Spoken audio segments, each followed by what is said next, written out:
Hi, this is the Maker's Quest podcast. I'm Brian Benham. And I am Greg Porter. And today we're talking a little bit about how to fail your way to success, is kind of how I'm thinking about it, Yeah. Brian. And I think anybody who makes anything, and I'll say it this way, who makes anything they're going to sell, right? Or give away things that are other than just Christmas presents that you might give to your family or something like that. They will tell you how many times they had to put something in the bin before they got the thing that they were actually looking to get. And I think we want to take it another step further, maybe, and talk about not just how many times you may have to fail to get it right, but if you're producing a product, then you have to turn that into how can I produce this thing in a way, what process can I use to produce it in a way where I can actually make money? So what's my price point? How long does it take to make and all those kind of fun things. So let's kind of start in this direction. Brian, I think last time we were together, you had just taken delivery of an Avid CNC. I think it's together now, and you're starting to use that machine. I think anybody who's used a CNC will tell you it's not as easy as punching a button. There is no such thing as that. There's a lot of programming involved. There's a lot of thought involved in terms of how are you going to produce the thing. So, what have what have you been seeing in some of your early experience with the Avid? So there's definitely a long learning curve to get to where I want to be because it's one thing to make a tool path and cut it out. It's another thing to be like, okay, how can I make that repeatable? How fast can I make the spindle feed rates and speed rates go and still get a good product? Because of course I want to maximize my profit. So I want to be able to have that machine just spitting out parts as absolutely fast as I could. And so I have a couple of things to hold up here for failures here. And if you're listening to the audio version, definitely check out our YouTube channel. You'll be able to see what I'm talking about. But I'll try to describe what happened as soon as I could. So this shape, I guess I should also tell you what it is so you Oh yeah. understand what it is. So this is the end product. It is basically one of those wine holders. So this goes over the wine bottle, and then your wine glasses hang off either side. So that's what this is. So it's kind of my little yin yang wine bottle holder. So I have my part. It's going, and part of the bottom half is missing because what had happened is I had the feed rate going so fast, and here's the thing that YouTube ruined me because I watched some YouTube videos and read comments of other people, and there are people trolling other CNC guys saying why are you running it so slow? You could have that thing hauling ass, right? Like, and you watch Izzy Swan, and he's laughing like with this wonderful evil laugh at how fast the CNC is whipping around there, and it's like, well, of course I'm gonna get my CNC to cut parts out that fast, but not so fast because what happened is as it's coming around the curve, these tabs, oh, the camera's backwards here. These tabs right here broke from the pressure as the Oh machine went yeah. around the curve. So the depth of cut was too deep, and the pressure from the machine, the feed rate was too fast, and broke the part, and the part broke loose. Of course, it got caught up in all the dust collection thing, and then it lost steps, and somehow it thought it was back over here trying to cut, but then the whole thing was flopping around, and so it basically burned a hole in there. So finding the correct feeds and speeds turned out to be more difficult because it's different on different materials. So like Very uh, much. on the yin and yang thing, I have a cherry and a walnut. So the cherry cut very, very cleanly. The walnut with the same feed and speed left kind of like this fuzz around the edge, even though I set offset on the tool path because the speed was too fast. So it wasn't clearing, or no, the speed was too slow, causing the fuzz. At a fast Ah, speed rate, the chips were ejecting faster, and so it gave me a cleaner cut. So, but the cherry was too soft at that high speed rate, and it broke the tabs. you could actually do a dual tool path, right? Like you could do one tool path for the cherry and one for the walnut. That would be interesting. Yeah. So So, oh, go ahead. No, go ahead. Okay, so well, to maximize material, since these guys are mirror images, this walnut's the same shape as this, but I can Yeah. cut two out of the same board. So if they're nested together, so I can basically cut two out of the same board, just one's flipped over. So cutting Yep. two of these and then do a whole separate tool path for the walnut later on when I cut the walnut parts. Interesting. Okay. Yeah. Yeah. One of the things that is a really tough thing to grasp with the CNC is sometimes going too slow is a detriment. And feeds and speeds, depth of cut is every bit as important as the speed. And taking a shallow enough depth of cut to allow a fast enough feed rate is critical, because if you're cutting the way somebody described it to me is you don't want dust, you want chips. If you're cutting dust, it means that you're building up heat in your tool, and that number one, it affects tool life and sharpness and all those things. But number two, it can start to burn your product. And coming from a guy who's had two fires on the CNC, uh, which is no fun. That is a bad day when that happens, and it's very it'll drive your anxiety through the roof from there till you die, I think. Um, so so yeah, it that is a really tough thing, because whenever you're taking a big enough cut, it sounds bad.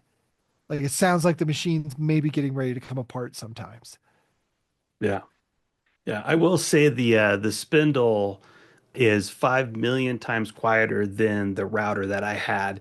Oh But yeah, yeah. when it's really hauling and making a nice clean cut, throwing chips, it's still wailing a good loud sound. But nothing compared to the router. The router was awful. That was awful to work with in the shop. That's what I have currently, and at some point I will exchange it. I'm waiting for the auto tool changer feature to become available for my machine, and that's when I'll change over to a Yeah, spindle. absolutely. Um, well, so from that failure, so talk us through. That's one piece that you made. So let's go through. You've had a couple failures on feeds and speeds, but then as far as work holding and that sort of thing, were you able to just nail that the first shot, or No, did you no. have to work through some? I saw some tabs on there, right? Like the right Yeah. number of tabs can be critical as well. And putting the tabs in a place that's easy to sand off and clear off, right? So this right here, when I had these nested and they were both cherry and they're nested in the part, this piece would, if I just cut a circle, that tab, I had to put a tab in there, or that piece would blow out and get caught in the dust shroud thingamajigger that's on there. And then I realized, well, why don't I just make a tool path just to hog that out? And then I can just, like a pocket tool Yeah. path and just completely drill that out and make it gone, and then cut the rest of the shape out. So, order of operations and unconventional tool paths, I would say like the hole is just a hole, pocket hole, whatever you want to call those tool paths that I just drew on VCarve after the fact, after I drew the whole design. So that way I could just have that specific thing set up there. Yeah, so you turn that entire hole into dust, Into sawdust, yeah. rather than having a plug come out of there. And that is super smart. It is interesting. Like, I'm sure that, again, as you're looking at price point for that piece, part of that price point is how much do I have to do to this piece after it comes off the machine, After right? the How much fact, handwork yeah. is involved? Yeah, so let me come back to that because I want to say one Okay. more thing about work holding. So like work holding, this other piece of failure was not the tabs breaking, it was the hold down that was holding the whole part down came loose because I didn't tighten it down strong enough.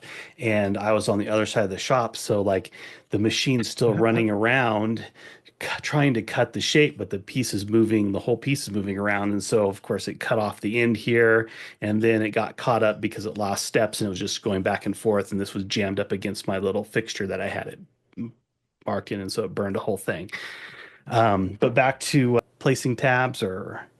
Yeah. Yeah, so placing tabs. So I have another thing that I've been making, so a little cribbage board, and Uh-huh. it's got a little pocket on it, and so I got a little finger route in there, and then it comes slides out, right? So you put your cribbage board pieces in there, and then there's a little magnet that holds it in there. So this thing, I originally had it set up to cut this thing. So if you want to cut your inner pieces first before you cut the perimeter, so that way it doesn't move around. Because once you cut the Right. perimeter, could move around. But then I had two tabs here and I didn't want to spend the time sanding those two tabs off. So what happened is I stopped using the CNC machine to make this part of the lid and I made a router fixture. And that way I could just clamp a blank in the router fixture with a pattern bit and cut it out faster than it would take me to erase the tab. So the CNC is great, but it's not the end all be all. And then to cut that hole right there, I made another fixture. And of course, I use the CNC to make my fixtures, but another Yeah. fixture to set on the drill press with a bull bit to drill Yep. those out. I was just gonna say, there's Mateus Wandel did a great video on he was going to race the CNC machine to I think make a gear or something like that. And he beat the CNC machine, of course, right? Because you have to program the CNC machine or you have to draw it, write the program, bolt the thing down, and then, at the end of the day, you still had to hand sand it. Like when you add it up all the time, it's like, oh man, this CNC takes an awful lot of time. I think one of the things that people lose sight of is yes, on the clock, it may take more time, but when the robot is doing the work, you're able to do something else, whatever Mhm. that is. But there are absolutely, when you're doing rectangular shaped objects, you can do them fast. You can you can make them faster and finish them faster by hand than you can make them on the CNC and clean them up by hand.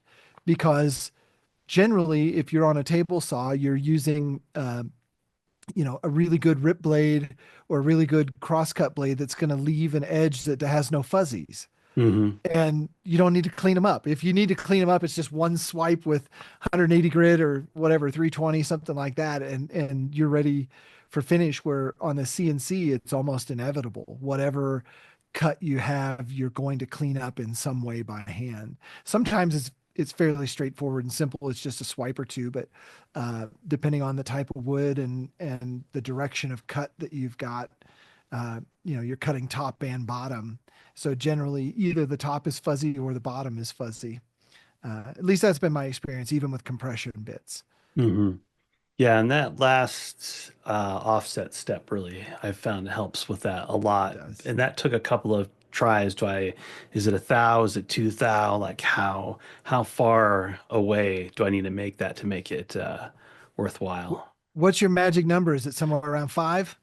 What's a 64th 64th is uh, thing? I got to calculate. One divided by 32 divided 64. by, it's 0.16. 0.16. Yeah, that's 64th is about where 0.016. So point 16 thousandths. zero one six. Yeah. Yeah. The easy way to remember that is a 32nd is 32 thousandths Oh, really? ish. It's Ish. real close. It's real close. Okay, I gotta Yeah. do the math now. Divided by 32. Yeah. 0.031. Yeah, really close. Yeah. So you could just remember that one and then divide it by two for the Yeah. 64th. So, but yeah, I found anything under 5 thousandths is a waste of time. You know, Yeah.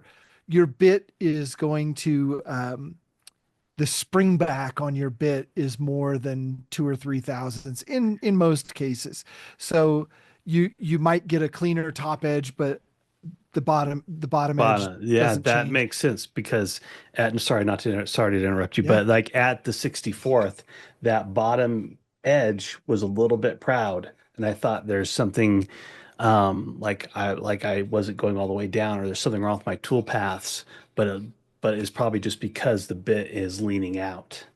Yeah, and it's real prevalent on, and this isn't a dig on Avid or anybody else, but on gantry style CNCs, you've got a lever, right? Like when you add up where your spindle is attached and then where the work is at the very bottom, you've got a lever that's anywhere between 6 inches long and a foot long, right? So Hmm.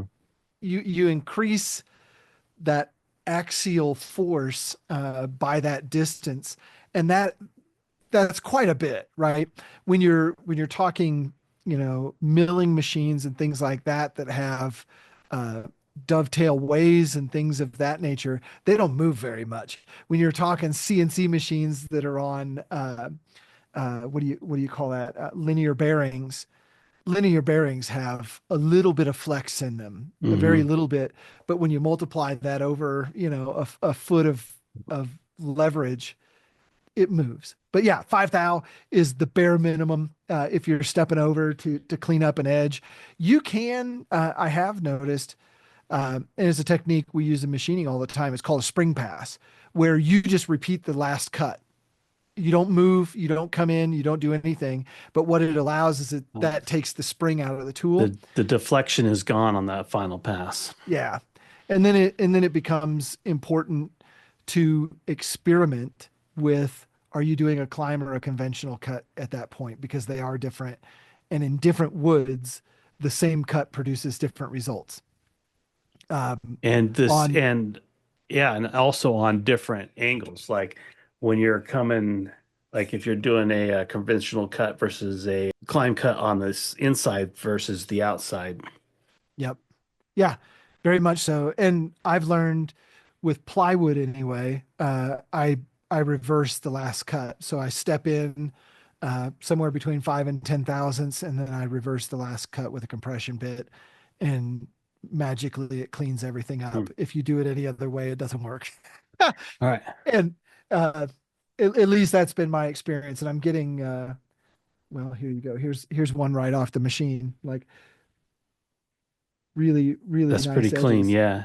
I'm gonna have there. to try your half thou because I at 64 I was satisfied, but it wasn't perfect. And that one's pretty raggy on that That's bottom edge. that's non-reversed, right? You can Uh-huh. see this didn't cut all the way through the True. bottom Yeah. everywhere, but this is the type of artifacting that you get. I grabbed another piece to show. Where's it at? The other one is you get chip out. This is Hmm. the top surface. You get chip out if you don't do it correctly. So it's definitely, I say all that, Brian. We were talking about failing your way to success, right? Um, I can't tell you how many oddball shapes. The other piece of this whole puzzle is you have a top laminated sheet, right? The grain direction goes one way, and if your part is oriented this way, it produces a different result as well. So you're always going to have to deal with some boogery ends or whatever, because you can't have a part that's all four sides are oriented the correct way. So you pick your short sides to orient against the grain, and that does change things as well, because the feed and speed that you have with the grain that makes it look good may not be the right feed and speed at the ends of the grain, Hmm. which, Oh, yeah. I have a perfect example of that now that you said that. So on my little cribbage board example, this pocket, so that thing slides into this little keyway here. So yep, this was a multi-tool thing. I used a 1/4 inch end mill to carve this out and this little step right here. And then I did a tool change with a key bit to go around this. And this I had the first time I had this thing like hauling at 200 inches a minute or whatever, just zip it. I was like, oh yeah, that's great. It's going to take no time to cut those. But then when I pulled the part out, going across the end grain was just chipped up, even though this was nice and clean. So then I had to slow yeah. way down that thing, and then I was like, dissatisfied with the amount of time it was taken, but that's what it took to get that clean cut across that end grain. And you can, depending on what software you're using and all those fun things, you can divide that path, right? Like you can take one speed on the, but yeah, you can break that contour path up and say, take it this speed on the long grain and take it this speed on the end grain.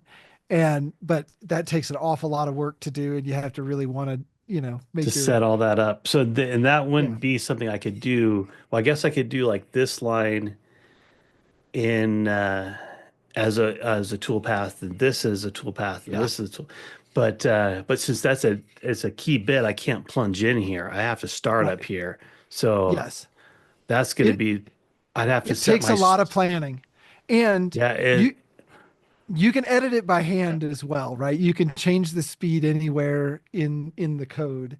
Um, it just takes some doing. Yeah, But one yeah, thing I don't like about what I've got going on with some of the tool paths is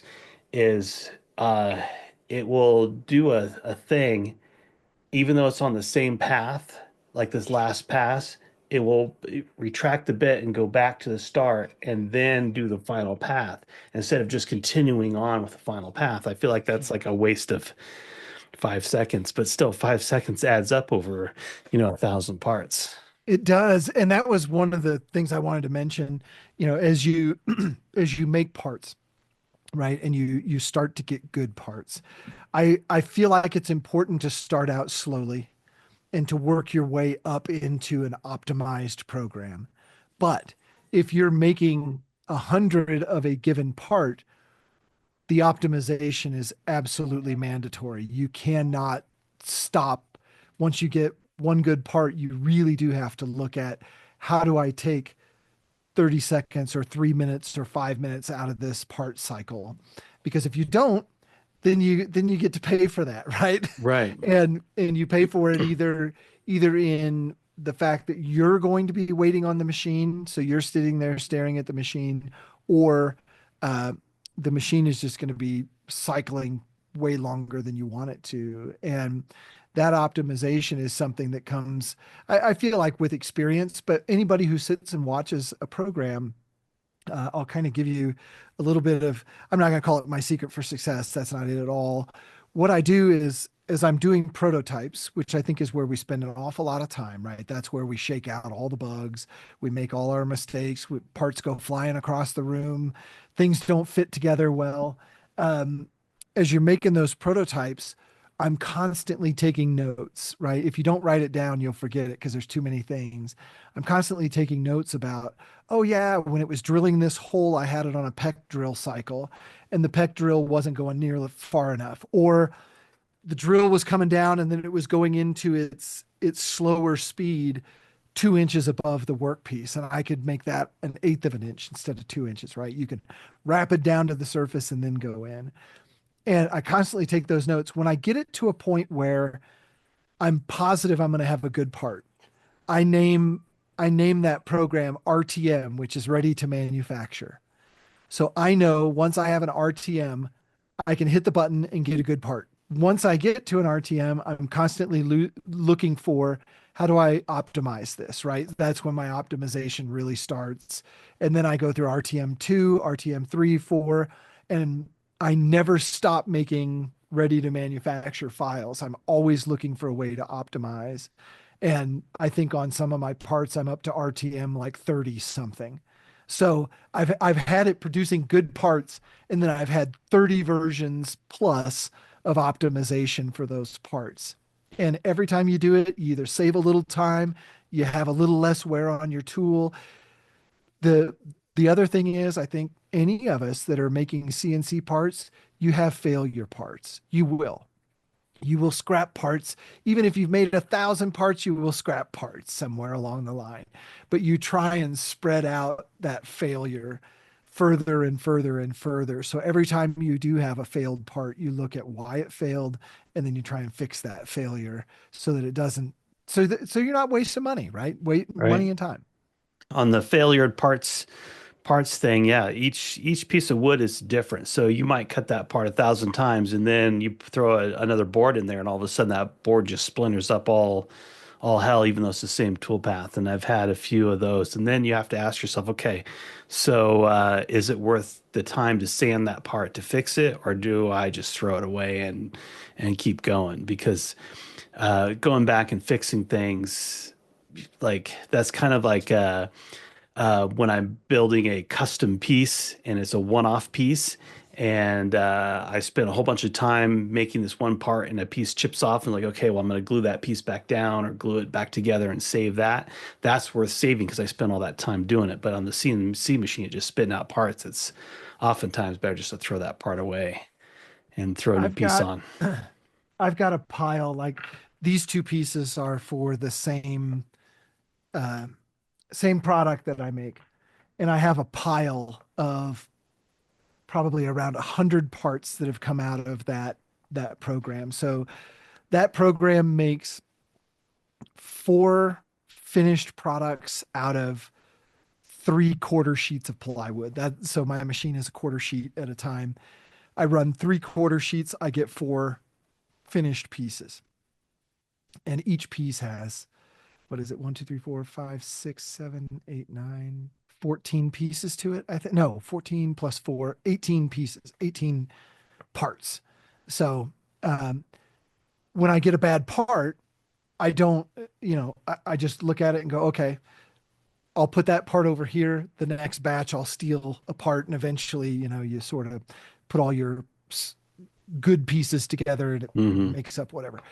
But that pile of quote unquote bad parts are all what I call rework parts. They require some handwork, maybe I can bevel the edges and save the part, do something like that. So whenever I have quote unquote downtime in the shop, I've got my whole pile of reworks and I just start into them, whether that's on the router table cleaning stuff up or with the hand sander or something like that. So if I have an extra hour, I just clean up pieces, and you do enough of that and eventually I get, finished products that I can put out the door that are in good shape. Uh, but that's how I approach it. If you try and stop in the middle of production and fix that one piece, you'll never get done. Yeah, yeah. I have a similar pile, but I never ever seem to get to that pile unless someone orders one and I realize that my inventory is off and I don't have one, then I'll go to that pile and make one. That's I usually do how that that too. works. Every once in a while, you have a piece there and it saves the day. Yeah. 5 minutes worth of rework will save your day, and it never fails. That particular product, uh, 10, 20, 28. There's 28 screws that go into it, and if one of those screws accidentally cracks apart, or I'm sure you've screwed enough into plywood. Every once in a while, you snap a screw that's going in, and Mm. that is a bad day, right? White Like, oak is my nemesis. yeah, it's that. Hmm. And you're trying to drill pilot holes that are the appropriate size, not too big, not too small, because if they're too big, they strip out. If they're too small, screws break. And every once in a while you just get a bad screw, and it's going to get you. And when you break a screw off in something, then you got to save it, right? So there's some part that gets drilled out that is scrap now. And that, like I said, when you're drilling, call it 30 screws into pieces and you're making them a dozen at a time, you're bound to have something bad happen. So having those extra pieces is pretty helpful. I did want to pivot just a little bit. So on the prototype side of things, right? We can prototype with the CNC. We can prototype by hand. We can also prototype with a 3D printer. I know you're much more skilled with the 3D printer than I am.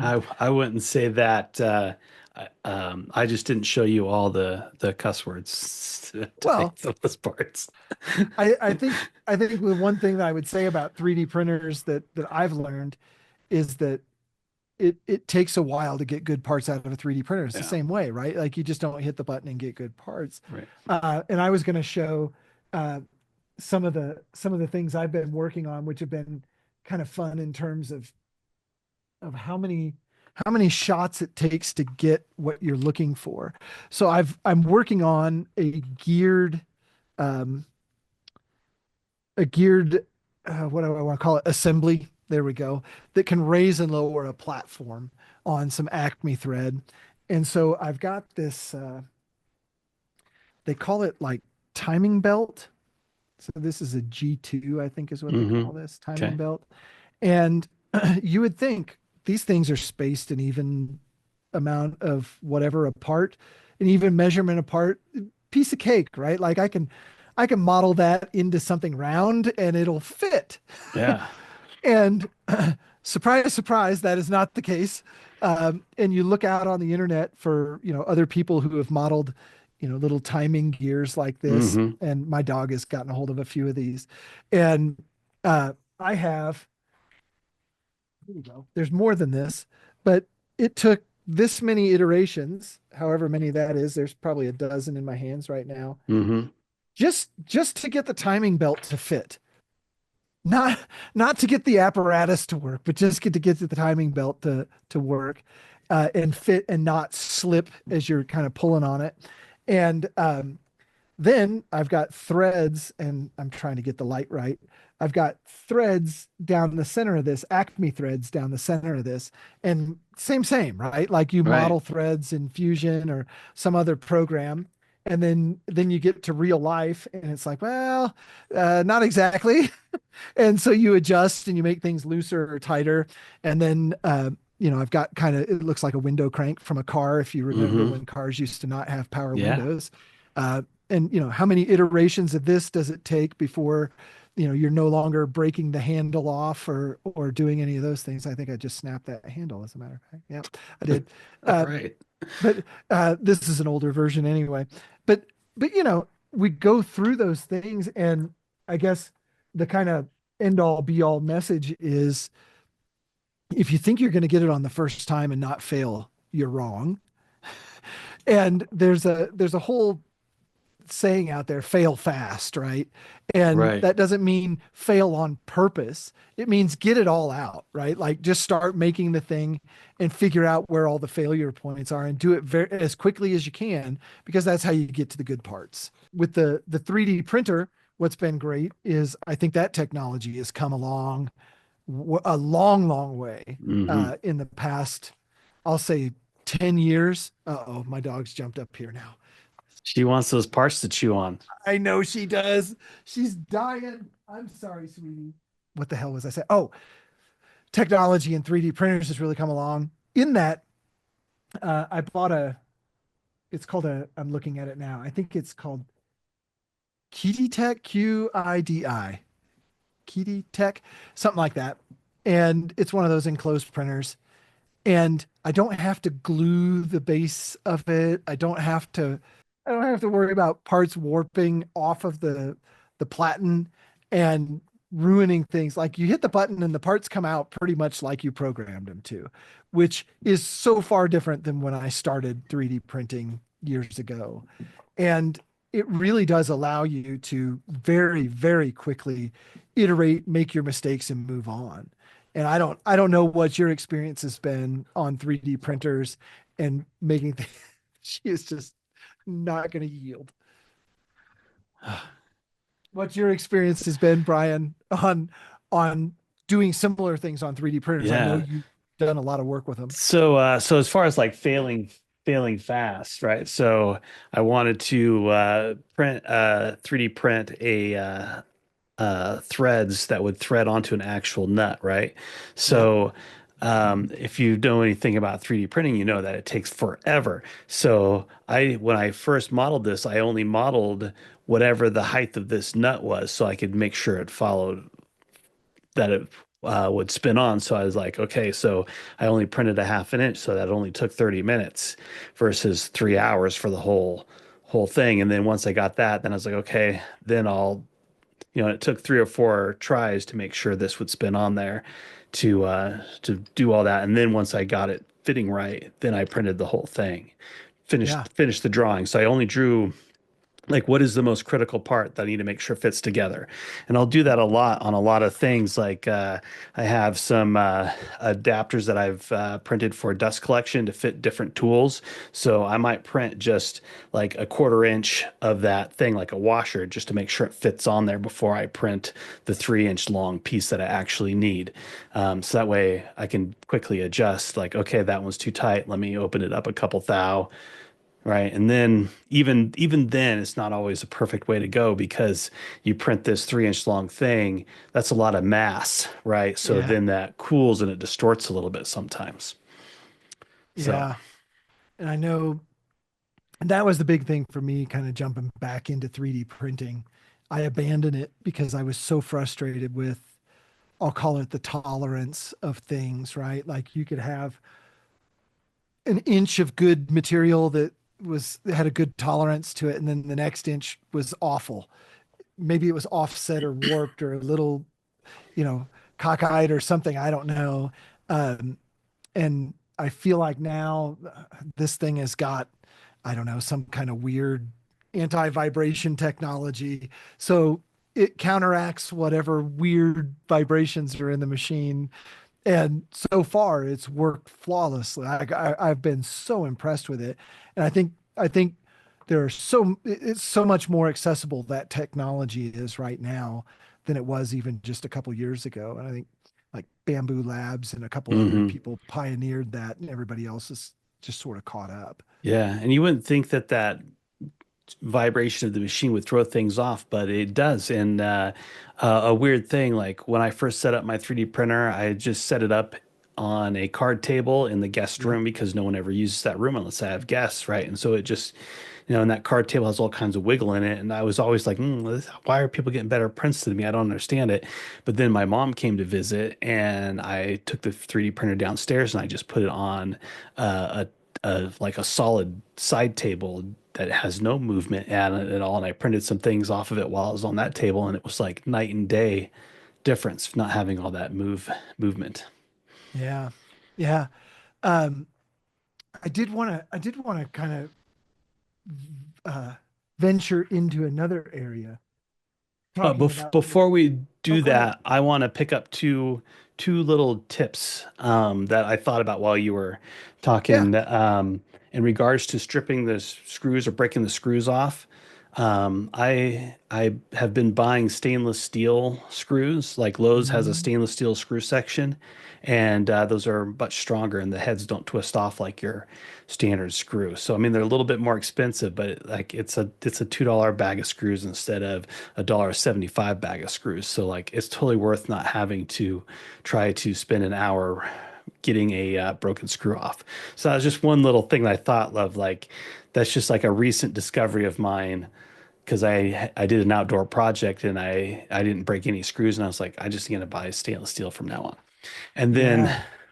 the other thing is as far as like scrapping parts and things and prototyping, I kind of have developed this dozen at a time rule. So like I'll make 12 of these at a time.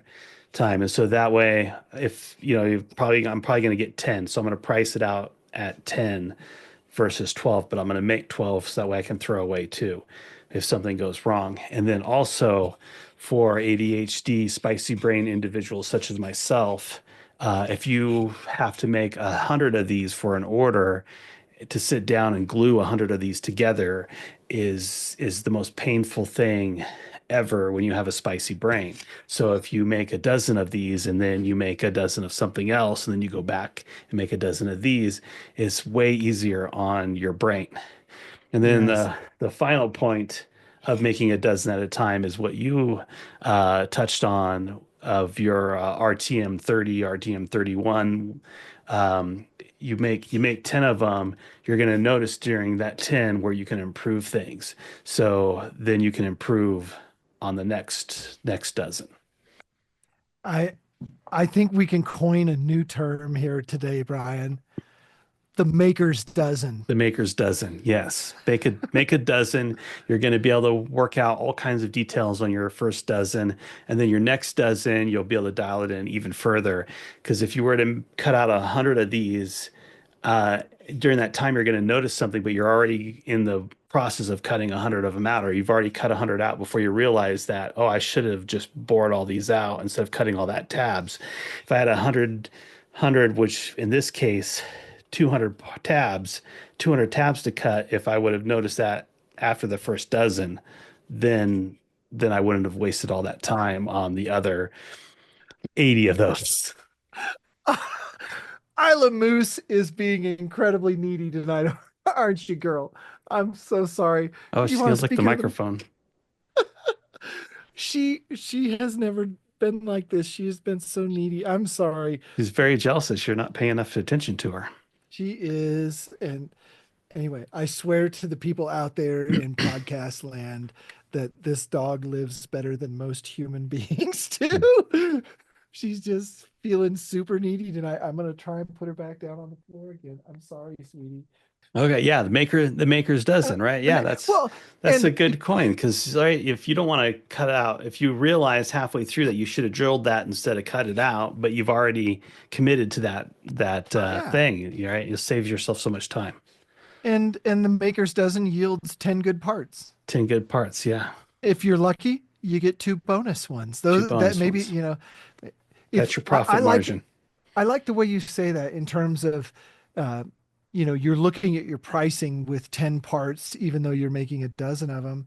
And that's where you start to really make your margin is if you can get 12 good parts, right? If you can make money on 10, you're good, right? Like you're Right. solid, you're going to get there.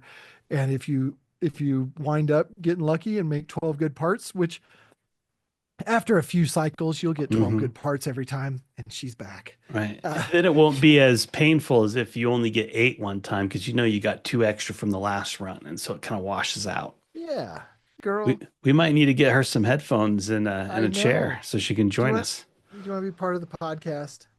Thinking about different things. One of the things that I think goes hand in hand, we've talked a little bit about it, is different material and what it takes to really um, understand. It can be really frustrating. Let's start there. It can be really frustrating when you start working with a new material to work through the kinks. Um, and one of the things that I've developed, and of course I don't have any examples of it here, is a grid of square pieces. And but if you have, let's just say I want to make some stuff out of birch plywood and I've never used birch plywood before, just do yourself a favor and make a grid of 2 inch by 2 inch squares and work on cutting out those 2 inch by 2 inch squares with different feeds and speeds, different depths of cut. If you're going to try a conventional versus climb milling, if you're going to try, like we discussed earlier, that 5 thou or 10 thou step in at the end, that little set of, call it 10 by 10, 2 inch squares, that is enough experimentation to give you all the answers that you need to make those parts well the first time. Believe me, if you start out with big parts like this and you're doing quarter sheets of plywood at a time and screwing up quarter sheets of plywood, the cost of that mistake becomes very expensive after about 5 or 6 of those. And it's not just, you know, sheet of birch plywood is $100 now, right? Three-quarter inch Hmm. birch plywood is about $100. The $100 is one piece of it, but what's your time worth? How many hours did it take you to waste through that sheet? And I say all this not from the all-knowing God position here, but from a guy who's done it, right? I've had that failure so many times. It's like, why don't you come up with something smaller and easier to screw up and throw in the bin? Uh, and the other one is the other fun piece of this is these intersect, right? Hmm. So there's a tolerance there for that lap joint, and I don't know. I probably made up oh, 30 different samples of interlock, just that joint. It's like a 2 inch piece, but 2 inch by 2 inch piece with a lap joint in it. And part of it is how much clearance do you need for them to slip together? Okay, great. But then how much clearance do you need for the centers to meet right at the center and be flush on both sides without, having to hand sand off? If you've ever tried to hand sand off 5 thousandths of an inch along the edge of a piece of plywood, it's not the easiest thing in the world to be good at because you can't use a hand plane to do it. The hand plane would be my number one tool, but you can't. Plywood doesn't work that way, especially the thin veneers that they put on birch plywood right now don't work that way. If it was the old birch plywood, it would work just fine. Yeah, and then you also not just the loss of your time, but there's something that people don't talk about is the bruise to your ego. Like Oh there's yeah. some days in the shop that I'm like, I, what am I doing? How do I even call myself a professional here? Because this is a freaking disaster. Like it just happens. Like, and it's those are the days that I just don't tell anybody what happened in the shop that day. We I think we all suffer at some point from imposter syndrome. Yeah. Like, I know I'm telling everybody I can do these things, but can I really? And then there are other days when you step back and you're like, that is amazing. Yeah. Did I really do that? And that's not an ego braggy thing. Like it is kind of amazing how, several years of skill building, how good you get at certain things where it's almost unconscious. And, you're in the flow in a shop and all of a sudden, you've got this perfectly fitting fill in the blank. And it's kind of amazing to sit back and like, yeah, I did that. Yeah. Yeah, a perfect example of that is like when I first started cutting mortise and tenon. Like, all right, so how am I going to cut a mortise and tenon? Am I going to use a chisel and cut it by hand? Am I going to get a mortiser for the drill press, which I did? And I was like, this is a terrible way of cutting mortise and tenons, and it takes forever. And then I'm like, all right, well, then let's do the router method where I set up a whole fence system to cut routers. And I'm like, yeah, this is way better. So now, and then even laying it all out takes a long time because you have to think like, well, how far do I want it to do? But then after you've done 1,000 of them, you've built a procedure for yourself, whether you want to call it a procedure or even if it's subconsciously doing it, you just like, okay, I got to do mortise and tenons now, and then you just do your procedure and you knock out. You don't have to stop and think about it, and you just move so much faster through your work. Yeah, I'm always amazed when I see true, I'll call it cabinet builders, but that's probably not the right word. But guys who produce a lot of cases, whether that's furniture cases or cabinetry, how quickly they get through the rough stage of what they're doing. And when I say that, everything's cut to maybe not cut to final length, but cut to rough length and marked out and ready for all their tenon joinery and those types of things. The guys who've done it, and I think Brian, you're probably one of them, although I've never sat and watched you in your shop. It's second nature how quickly they put that stuff together. If it's me, that's not my area of expertise by any stretch. Fine furniture is not what I do. It would take me forever to write down the cut list and this piece gets that and make sure that this edge is up so that it matches around the corner for that thing and measure and remeasure, mark and remark. It would take me a month of Sundays to get through that stuff. Yeah, the cut list is my nemesis. I don't use a cut list in my shop any longer at all because you'll have way more success if you like, all right, I need to cut a rail to fit in here. So I'm just going to hold the piece up there with a knife and knife that line in there. It doesn't matter what the cut list says because a cumulative error, it could be your rails could have been a 64th inch bigger because you set the fence a little bit fat on the table saw, and that was going to not match the cut list now. So now when I draw plans for the Wood Whisperer and I have to do a cut list, I'm just like, oh, I hate the cut list. And then people like proofread the cut list. Hey, there's a typo in the cut list. Like, who cares? Like, don't use the cut list. The cut list is just to go buy your material. Yeah. After that, throw that cut list away. That's Yeah. sorry, that's my rant. I hate cut lists. We should normalize not using cut lists. They're We just can there to normal figure out your pricing and to buy material. you and I can agree to that. I don't ever use a cut list either, but I'm not building anything for let me say that differently. I'm building jigs and fixtures that are very repetitive. Yeah. There's no cut list about it. All right. I know what they need to be. Yeah. Yeah. So on our trip here, we haven't talked about recovering parts. Well, we talked a little bit about recovering parts, router things, but like, what if it's too far gone and it's a big piece of material? What do you do then? Oh gosh. I think for me it all depends on the cost of that material, right?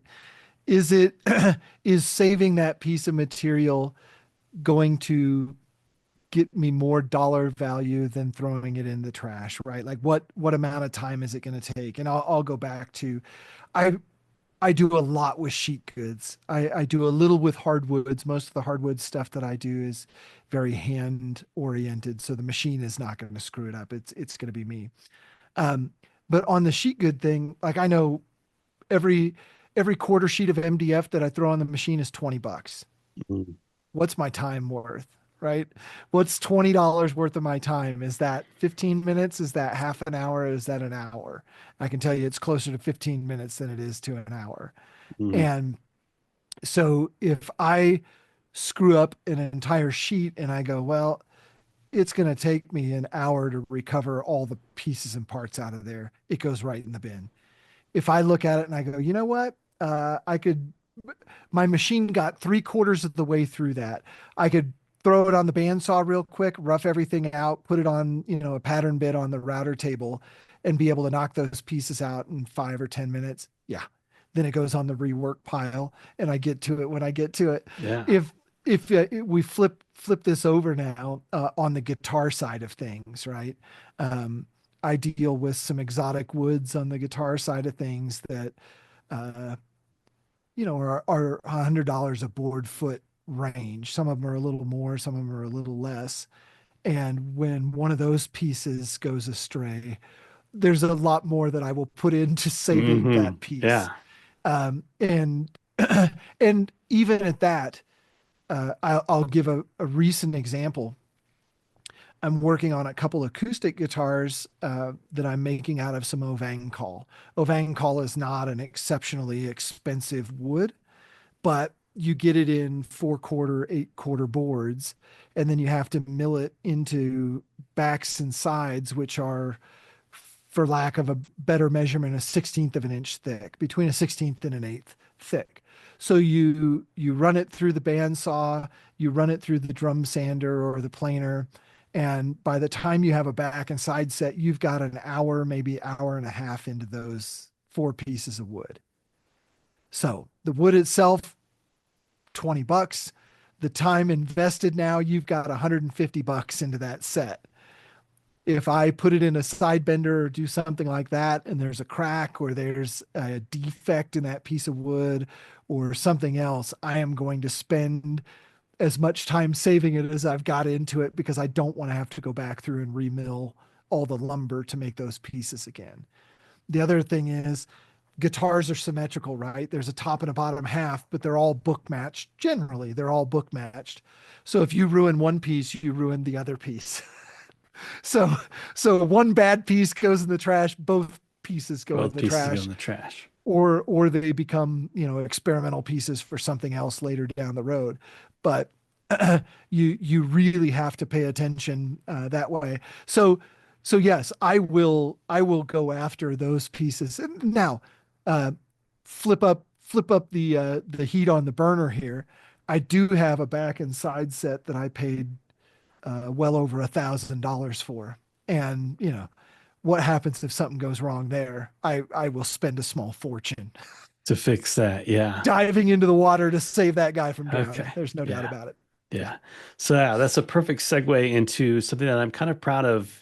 I'm proud of this mistake. This is so all right. So we've all woodworkers have made cutting boards probably. We've all tried to sell them, right? And this show that I'm doing is more craft than art. So that's why I'm making cribbage boards and things for this particular Mhm. show.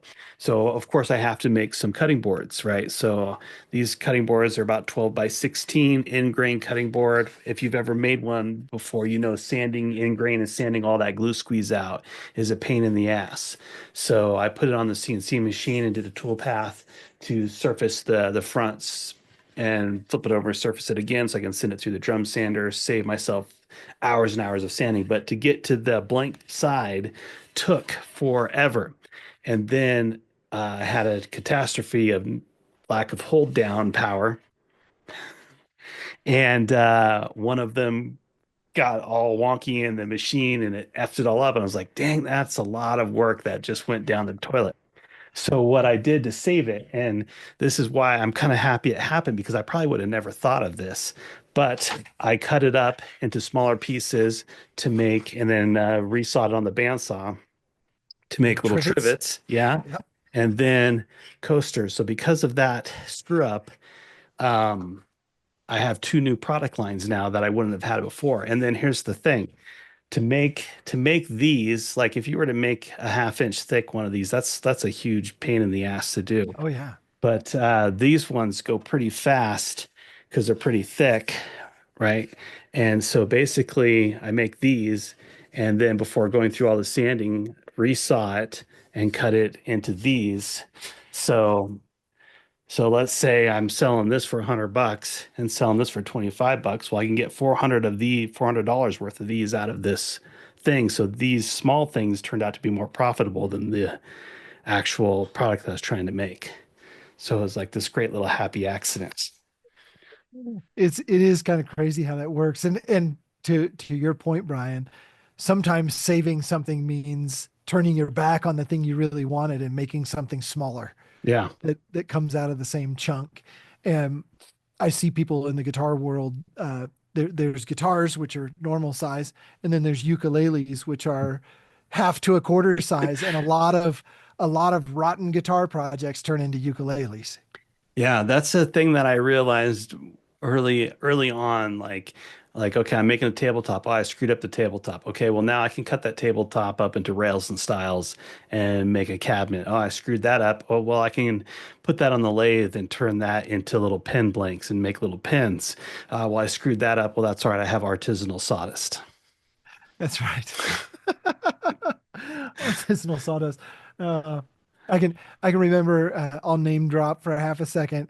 Jimmy DeResta sent me something one time, and inside he folded up a piece of paper and wrote some things on it, and stuck a bunch of sawdust in the paper. And on the bottom of it, he says, "Real New York shop sawdust" or something like that. I was like, thanks for sending me your trash, Jimmy. It cracked me up because I could just see him doing it and laughing as he was putting it in the envelope. But Ah, uh, that's great. I wonder if I could sell like little envelopes of sawdust.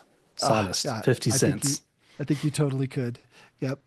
Well, if it were aromatic cedar, you could Oh yeah, absolutely absolutely. do that. I'll send you. No, that wouldn't work.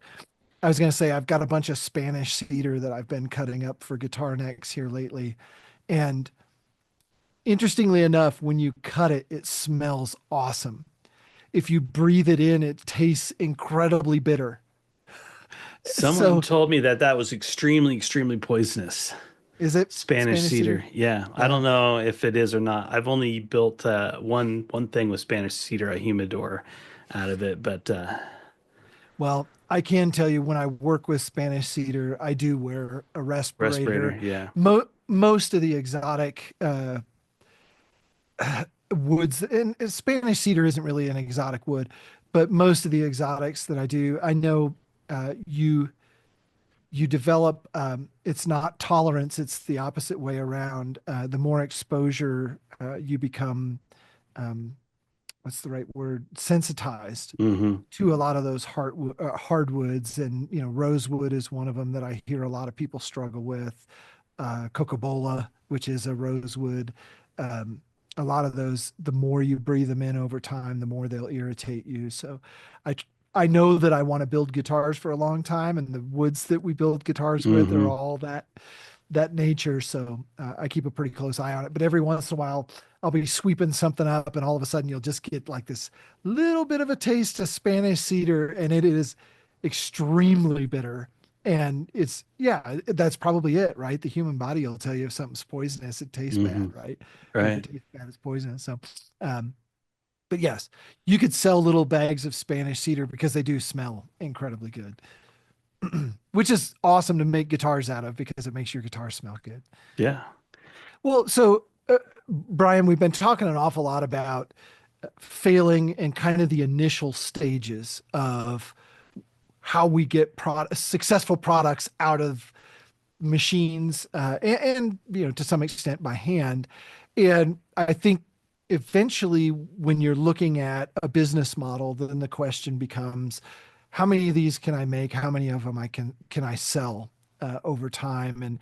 And that's how you increase your revenue and make these things into real money makers and retire and buy yachts and things like that. But uh, I guess my question for you is, you've now got this Avid CNC that we started talking about. When we started the program, it's the same one I have, 2 foot by 4 foot.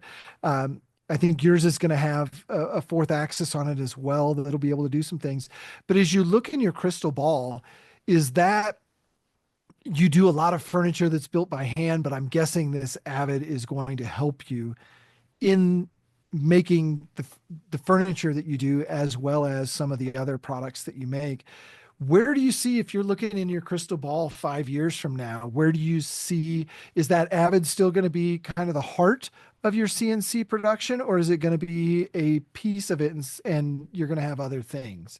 So a piece of it to have other things. So I didn't buy it necessarily to make furniture, although I have plans to make furniture because I got the vertical work holding Yes. jig to go with it, and that way I can do floating tenons and all that kind of stuff. But that's not really why I bought it. That's just kind of expanding my options as a furniture maker to have an additional way of doing things or a more accurate way of doing things. What I really bought it was um, how do I explain it?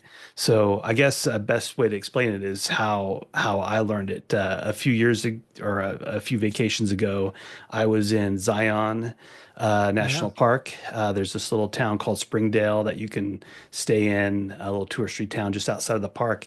And there was this photographer, and he had a gallery right on the main street there. And I was thinking to myself that, like, how does this guy sell enough photography to pay the rent and um keep himself fed and his own mortgage and all of the things, and be able to have the gallery open while he's manning it and still go take pictures. And so I just kind of casually mentioned to him that, hey, yeah, this is what I do. I would love to have a gallery, but I can't figure out how to afford it. And what he told me was to make your art accessible to everyone. And that's like price point. And so what he has in his gallery is, like, he has puzzles of his photography. He has keychains with his Oh, photography on it. He has bookmarks with the photography on it. And then of course he has on the gallery walls all over the place $5,000 huge glass prints that he's done of his photography for those that can afford that and have the wall space to put it. But he said those are the ones that really make him the money. But he doesn't sell one of those every single day, right? But he sells a keychain and he sells a puzzle every single day too, because there's all kinds of tourist traffic coming in.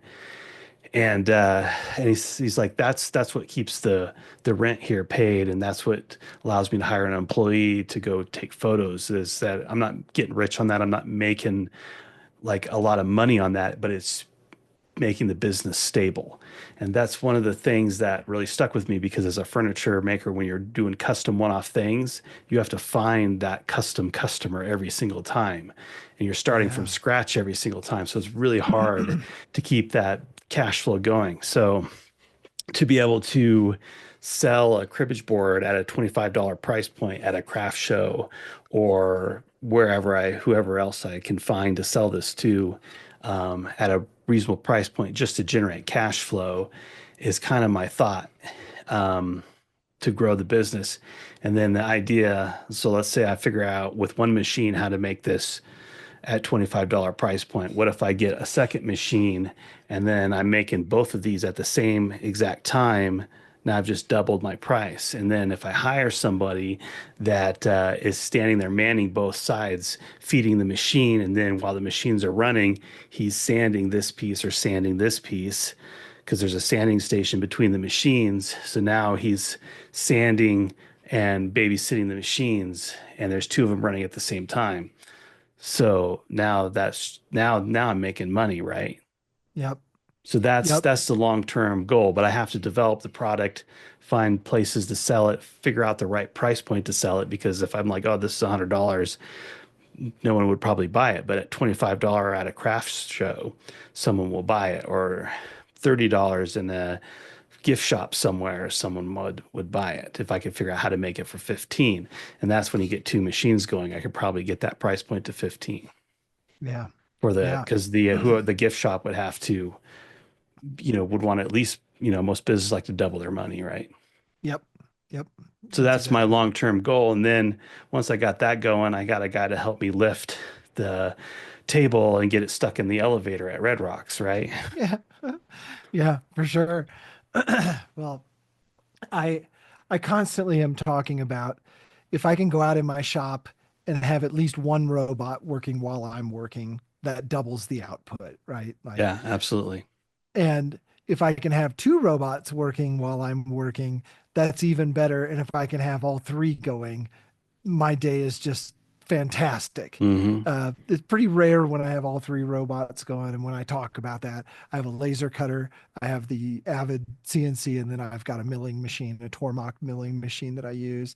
And if all three of them are going, which does happen, it takes my full attention to keep all of them fed and to keep tools from breaking and things from Hmm. going awry. Like you have to be really dialed in when that's happening. But but it does happen. And when that happens, it's like, man, I feel like I'm really generating some revenue on Yeah. those days. Yeah, it feels good. So like when I was making this wine thing, this was a few minutes tool path, but I cut them out in pairs and I had them stacked on the machine so it could just go zzz, zzz, zzz, so it would run for 20 minutes. So while that was running, I was just building my normal commissions like I always do. And then at the end of the day, before I left the shop, I glued the two halves together. And then in the morning, I sanded and finished, and then started the cribbage boards. And while I was working, finished drying, cribbage boards are cutting on the machine, and then I'm building my commission furniture while the machine's making money. So I was Yeah. like, I'm feeling good. Like this was a good decision to buy this machine. Now I need two of them and a guy. Yeah.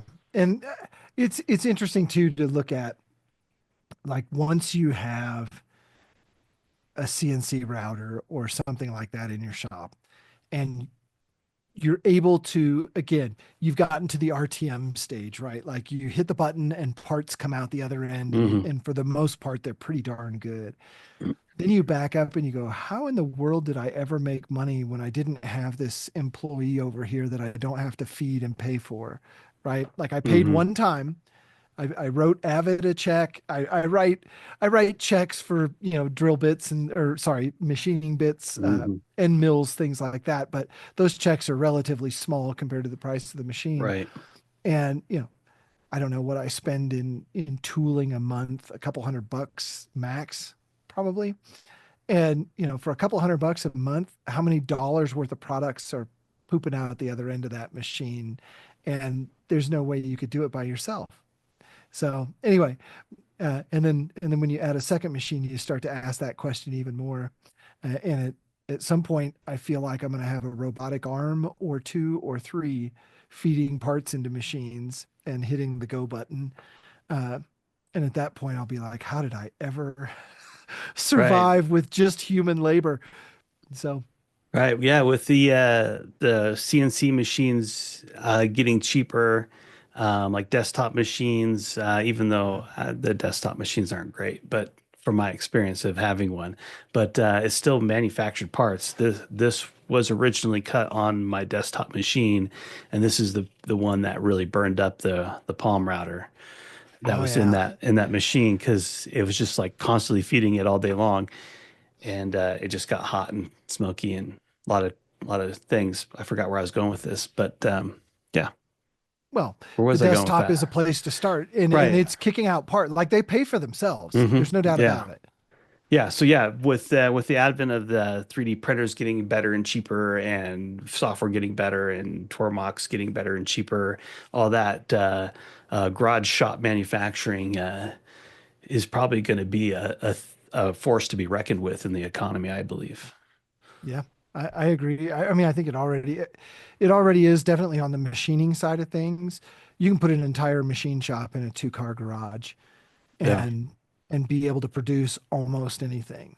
You may not be able to produce it at a massive scale, but you can produce just about anything. Right. If you're the Um, guy that can hit the price point for the guy that only wants a run of 100, yeah, yeah. we had Kirk Van Filipowski on the Hmm. show Yeah. making pens. His machine shop is in a two-car garage. He has two lathes and two milling machines.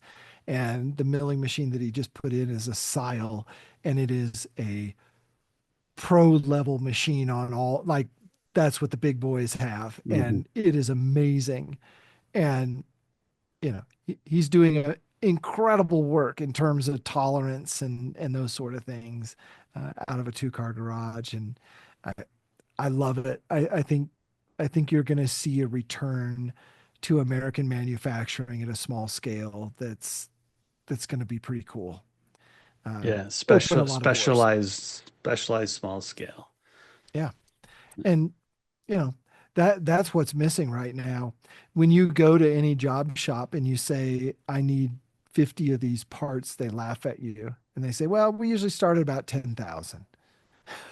Come Right. back when you have some money. And it's like, it's really a huge barrier to entry to somebody who is an inventor or a product designer that needs a couple prototypes made. Like you just can't, there's almost nowhere to have that done. Yeah. Well, I mean, China is an affordable Mhm. place to prototype. It's affordable to have things even at a small scale made there. And like people are always like, oh, this is that cheap Chinese made shit. And I don't think it's because the Chinese make it cheap because they don't know how to make it. Is because that's what they were told to make. Like the person that's hiring them told them these are my tolerances. This you need to meet this price point. I think they have enough manufacturing experience in that country to make anything you want at any tolerance level you want, but you have to be at the right price point. Yep. You got to be able to be willing to spend for that level of execution. Yeah. Chinese labor and Chinese materials still cost money. Everybody Hmm. thinks, like, oh, they work for pennies over there. That's not true, right? You look at the cities in China. I don't want to get on a political debate or Right. any of those kind of fun things, but they're real people with real lives and they, live in houses and drive cars and all the things that we do. It's not a third world country. Yeah, And I think and then some people, some. Have you seen their trains that they have there? Like their public transportation is fucking amazing yeah, compared they're, to the they're piece of shit bus that breaks down in our cities. there is a lot of that. And I do some business with China. I try and do as little as possible because I like to promote companies in the USA. We're a USA made product, and I think I have a lot of pride there. But there are certain things that I cannot get done in this country. Hmm. No one will produce them for me at the quantities I need them. And um, part of my limitation is I don't have tons of room for inventory. So if I get 10,000 of any given part, I have nowhere to put it. And so I'm limited. We try and deal with about 1,000 parts at a time maximum for any given thing. And some parts we deal with a dozen at a time. And there's very few machine shops in the United States that will do a dozen parts of anything. Now, Yeah. I have a huge advantage because number one, I have machines out in my garage. If I want a dozen of something, I can go make a dozen of something. I also have a machinist that does a ton of work for me, uh, that just says, if you need one part, Greg, I'll make one part. And he charges me for it. Right. But he can make any quantity that I want. And so we try and fit, we try and figure out the setup time and then what makes sense in terms of part run, right? Like, so you do the setup one time, and then if you run 1,000 parts, you're only paying for one setup. If you run 10 parts, you're still paying for that setup. So I have to make that call from a financial perspective of what makes sense at that point. And if I'm producing a new product and trying to figure out, is that product going to sell? Sometimes I'm willing to take that risk and say, you know what, we're going to set this up and we're going to run half a dozen parts and they're just going to be really expensive parts. And I'm going to sell them at cost and see what happens. And then we know the next time we run them that we're going to run 100 parts instead of 6 parts and we'll be able to make a little bit of money. Yeah, yeah. That's when that dirty dozen can get you in trouble if the setup cost is really high or the setup time Yeah. is really high. That could definitely get you into some trouble. And when I'm making these parts, I did not time myself on these. And a lot of this stuff is made from scrap wood because I knew I had this plan, and so I've just been stacking scrap wood in the Yep. basement. So I didn't really have a lot of material costs in it. So I'm going to price these at the first show what I think they will sell at, and then the next time I go to make them on version two, I'm going to be like, all right, can I hit that price point because it sold well at that price point? Yeah. Yeah. And, sometimes as business owners, right, you can decide how much your time is worth. And, Right. if you've already put in your quote unquote 40 hours for the week. Now you're on free time, and well, I've got all this scrap wood that I can turn into money. So maybe I'll invest, 6 hours of my time into making scrap into something sellable. Well, what did my time really cost? I don't know. Maybe I don't Yeah. pay myself anything, And but I stopped worrying so much about prototyping. So thing like the cost of prototyping thing is just like a yep. cost of doing business. Like when you put an ad in the phone book, you have to pay that ad. So you have to develop new products, you have to just pay that. And then I don't worry about it. Once I get that product going, some products are going to win, some products aren't going to win. I think you're the one that told me the ATM machines Yeah. that have some ATM machines spit out a lot of money, some ATMs not so much. Some ATMs are unplugged. Unplugged, yeah. Sometimes you got to scrap the ATM and cut your losses. I, I Yeah. got one of those right here. This ATM never got plugged in. Uh, I I made some really nice, awesome looking throat plates for the Delta Unisaws Yeah.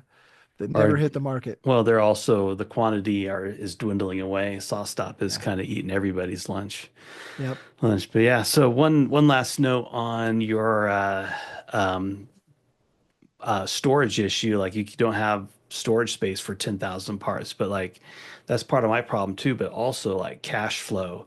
There's Mm. a guy up the street from me that has a whole bunch of slabs and he keeps trying to sell me these slabs like, oh, I'll make you a deal if you buy the whole tree. Well, if I don't have jobs for that right away, that ties up my cash for a long period of time. And then also I got to store it, which I'm out of room, man. It's either going to hang from the ceiling or make the wife mad that I'm going to stack it in the guest bedroom or under our I bed or something. I I've got two boxes of guitar neck blanks upstairs next to my bathroom because there's nowhere else to put it. And my Yeah. wife's like, "How many more boxes of wood are we gonna get?" I'm like, Yeah. "Well, I'm rapidly trying to turn them into guitars, but yes, there will be more boxes, and hopefully at some point we'll have a little more space. But for right now, we're here. Yeah. So, well, cool, Brian. I think we've been on here a little over an hour, maybe. Yeah. Um, this was great insight, great fun conversation for sure. I think for me, it's always I say things a lot, but then you have to remind yourself that those things are still true, and failing does not mean that you failed. Failing means that you're getting closer to the right answer, and I think that's a really important thing for everybody to remember. Yeah. Absolutely. I have nothing else to add. Do you want to take us out? I will. Cool. Well, I am Greg Porter. You can find me at Greg's Garage KC on Instagram and YouTube. You can also find me at Skyscraper Guitars. And I'm Brian Benham, and you can find me at Benham Design on pretty much every platform out there. And you're listening to the Maker's Quest podcast. If you want to check out any of our back episodes, go to themakersquest.com. We have them all published there. Thanks for listening.